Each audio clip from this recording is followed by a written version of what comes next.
فلسطین ختم ہو چکا ہے، یہ اسرائیل نے فلسطین کو ختم کر دیا ہے، اور تمام دنیا کے 57 اسلامی ممالک نے بیٹھ کر کے گھروں کے اندر تماشا دیکھا۔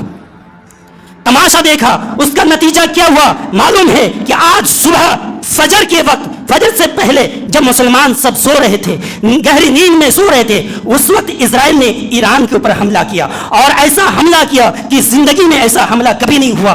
اس کے بڑے بڑے جو سائنسداں تھے، جو ایک پرمانو بم بنانے کے وہ خواہش مند تھے، بنانا چاہتے تھے، وہ امریکہ اور اسرائیل سے بڑا طاقتور ایران بننا چاہتے تھے، لیکن اس کا گلا گھونٹ دیا گیا، اور آج صبح اس کی پورے ایران کو تہس نہس کر دیا، اس کو برباد کر دیا، بڑے بڑے سائنسداں کو ختم کر دیا گیا، بڑے بڑے سائنسداں کے گھروں کو ٹارگٹ کیا گیا، اور وہاں کے جو فوج کے جو لیڈر ہیں، جو چیف منسٹر ہے، ان کو بھی ختم کر دیا گیا۔ آپ کو معلوم ہے؟ کچھ بھی معلوم نہیں ہے۔ ہم سوچ رہے ہیں کہ ہم اپنے گھروں کے اندر سرکشت ہیں۔ میرے بھائیوں، یاد رکھ لیجئے، آج ان کی باری تھی، کل آپ کی بھی باری آئے گی۔ آج دیکھ لیجئے اتر پردیش کے اندر کہاں دور جائیے گا، ایران چھوڑیے، فلسطین چھوڑیے، پاکستان چھوڑیے، اپنے ہندوستان کے اتر پردیش کے اندر دیکھ لیجئے، کہیں بھی ایک مسلمان تنہا نہیں جا پاتا ہے، اس کو پکڑ کے مار دیا جاتا ہے۔ میرے بھائیوں، ضرورت اس بات کی ہے کہ ہم اپنے اللہ کی عبادت کریں، اور اللہ رب العالمین سے مدد کی غوار لگائے، اللہ رب العالمین سے دعا کرے، اور ہمیں اللہ رب العالمین سے امید بھی کرنی ہے، اور اللہ تبارک و تعالی سے امید کے ساتھ ساتھ اللہ تبارک و تعالی نے ہم کو سوچنے سمجھنے، اور اللہ رب العالمین نے عقل دی ہے، اللہ رب العالمین نے ہمیں اور آپ کو ہاتھ دیا ہے، پیر دیا ہے، اس لیے دیا ہے کہ آپ اپنے سینے میں بیٹھ کر کے رہیں۔ ہم اور آپ یہی سوچتے ہیں کہ اللہ ہم کو بچائے گا، بے شک اللہ بچائے گا، لیکن کیا ہمارا اس پر بھروسہ نہیں ہے کہ اللہ رزق ہمیں دیتا ہے؟ کیا ہم اس بات کو نہیں مانتے؟ اگر ہم مان لیں کہ اللہ رزق نہیں دیتا ہے تو آپ اسلام سے نکل جائیں گے۔ ہم اس بات کو مانتے ہیں کہ رزق دینے والا اللہ رب العالمین ہے، بیمار کرنے والا اللہ رب العالمین ہے، شفا دینا بھی اللہ رب العالمین کا کام ہے، لیکن کیا آپ اپنے گھروں کے اندر بیٹھ جائیں سینے میں ہاتھ باندھ کر کے اور کہیں کہ اللہ کھانا دے گا، اللہ کھانا دے گا، اللہ کھانا دے گا؟ کیا آپ کے ہاتھ منہ میں کھانا آ جائے گا؟ نہیں، اللہ ہی دیتا ہے، لیکن یہ ہاتھ اللہ نے کس لیے دیا ہے، یہ پیر اللہ نے کس لیے دیا ہے، یہ دماغ کس لیے دیا ہے؟ اسی چیز کے لیے دیا ہے کہ ان ہاتھوں کو، ان پیروں کو، ان دماغ کو استعمال کر کے اپنا رزق کماؤ۔ میرے بھائیوں، اللہ کی مدد آئے گی، لیکن اللہ رب العالمین نے آپ کو مقابلہ کرنے کے لیے، ان دشمنوں کے خلاف مقابلہ کرنے کے لیے، اپنی دفاع کرنے کے لیے قرآن جیسی مقدس اور رہنما کتاب اللہ رب العالمین نے دیا ہے، جو ہمیں آپ کو گائیڈ کرتا ہے کیسے دشمنوں سے نپٹنا ہے، کیسے دشمنوں کے ساتھ ہمیں آپ کو جنگ کرنا ہے، ان دشمنوں کا خاتمہ کیسے کرنا ہے، ان دشمنوں کا مقابلہ کیسے کرنا ہے، اور ہم اور مسلمانوں کو کیسے رہنا ہے۔ یہ تمام چیزیں قرآن کے اندر موجود ہے۔ کیا صحابہ کرام نے سیاست نہیں کی؟ کیا صحابہ کرام نے جنگیں نہیں لڑی؟ کیا رسول اللہ صلی اللہ علیہ وسلم نے جنگ نہیں کی؟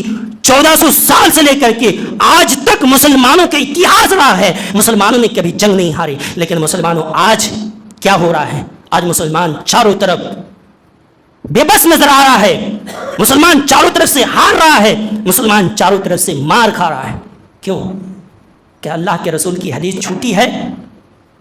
آپ جھوٹے ہو سکتے ہیں، ہم بھی جھوٹے ہو سکتے ہیں، لیکن اللہ کا فرمان، اس کے رسول کا فرمان کبھی بھی جھوٹا نہیں ہو سکتا۔ اللہ کے رسول اس دنیا سے جا رہے تھے، اس وقت اللہ کے نبی نے اسی دن کو دیکھتے ہوئے فرمایا کہ لوگوں، زمانہ آئے گا، ایک وقت آئے گا کہ دوسری قومیں تمہارے اوپر ایسے ہی ٹوٹ پڑیں گے، تمہارے اوپر ایسے ہی جھپٹ پڑیں گے جیسے ایک بھوکا شیر ایک جانور کے اوپر، ایک بھیڑیے کے اوپر ٹوٹ پڑتا ہے، ایک بھوکا انسان ایک پلیٹ کے اوپر ٹوٹ پڑتا ہے، ایسے ہی دوسری قومیں تمہارے اوپر ٹوٹ پڑیں گی۔ میرے بھائیو، آج وہی ہو رہا ہے، وہی ہو رہا ہے۔ اللہ کے رسول صلی اللہ علیہ وسلم سے صحابہ کرام نے پوچھا، اے اللہ کے رسول، وجہ کیا ہے؟ کس وجہ سے آج تو ہم جیت رہے ہیں، آج ہم تو کامیاب ہیں، ہم ہر جنگ جیت رہے ہیں، کیا حالت ہو جائے گی، کیا وجہ ہوگی کہ مسلمان کے اوپر دوسرے قومیں ٹوٹ پڑیں گے، ان کو مار ڈالیں گے، ان کی جانی مالی کو نقصان پہنچایا جائے گا؟ وجہ کیا ہے؟ اللہ کے رسول صلی اللہ علیہ وسلم نے وجہ بتلا دیا ہے، حب الدنیا و کراہیت الموت، دنیا سے محبت اور موت سے نفرت۔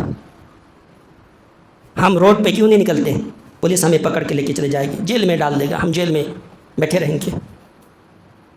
موت سے محبت ہو گئی، ہمیں مار دیا جائے گا، ہم مر جائیں گے۔ کیا کبھی نہیں مرو گے؟ موت نہیں آئے گی؟ مسلمان وہ نہیں ہے، مسلمان موت سے کبھی نہیں ڈرتا ہے، مسلمان کبھی موت سے ڈرتا نہیں ہے۔ مسلمان وہ قوم ہے کہ یہ جتنی زندگی سے محبت کرتا ہے اتنی کہیں زیادہ موت سے محبت کرتا ہے۔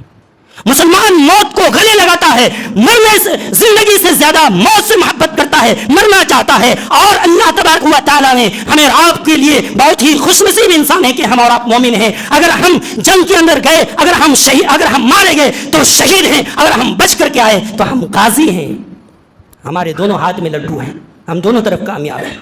اگر ہم مارے گئے تو شہید، ڈائریکٹ جنت، اگر ہم بچ گئے تو غازی، اللہ کے راستے میں لڑنے والے، دونوں طرف کامیاب ہیں۔ دونوں کی فضیلت بیان کی گئی ہے، لیکن مسلمان اس چیز سے بھاگ رہا ہے۔ ہمارا آپ سوچ رہے ہیں کہ بھاگ کر کے بچ جائیں گے، کہیں بچنے والے نہیں ہو، کہیں بچنے والے نہیں ہو۔ میرے بھائیو، آج آپ کے خلاف 24 گھنٹہ سازش کی جا رہی ہے۔